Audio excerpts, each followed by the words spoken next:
So you're looking to get out and about in your Nissan Leaf. I mean, who doesn't love a good road trip?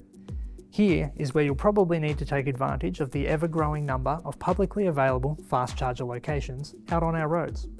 But how long does it take to charge, and where can I find these stations, and how do I actually use them? All really important questions. So let's take a look. Firstly, how long does it take? This will depend on how much charge you need and the capabilities of the station you're using. Public chargers come in a couple of different shapes and sizes. Typically a fast or a rapid charger is a 50 kilowatt DC charger, and they go right through to 350 kilowatt ultra rapid chargers. The next part to consider is the rate of charge your car can accept. For a Leaf, this is 50 kilowatt, and for a Leaf E+, it's 100 kilowatt. But don't worry, you can still plug into a 350 kilowatt station, as your car will control the speed accordingly.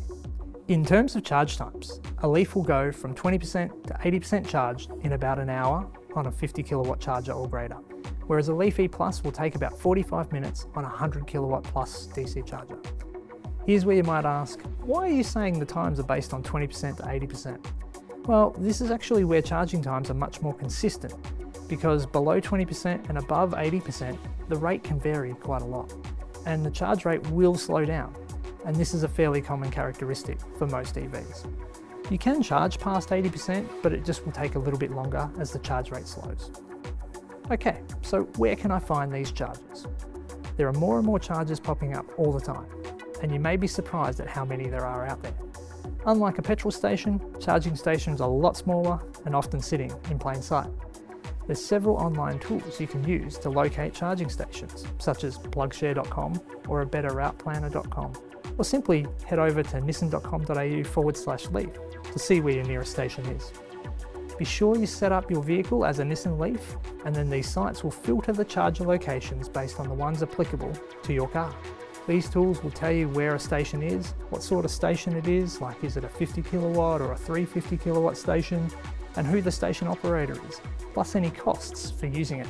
Additionally, you can use these websites to plan any frequent road trips, where they will plot out your journey, including recommended charging stops, as well as provide an estimate on the charging times required. So I know where I can charge, but how do I actually use a public charging station? The first thing you need to know is who the operator is. You will be able to see this from an online tool such as PlugShare, for example. Then you need to download that provider's app on your phone and create an account, including reviewing any terms and conditions and entering payment information where required.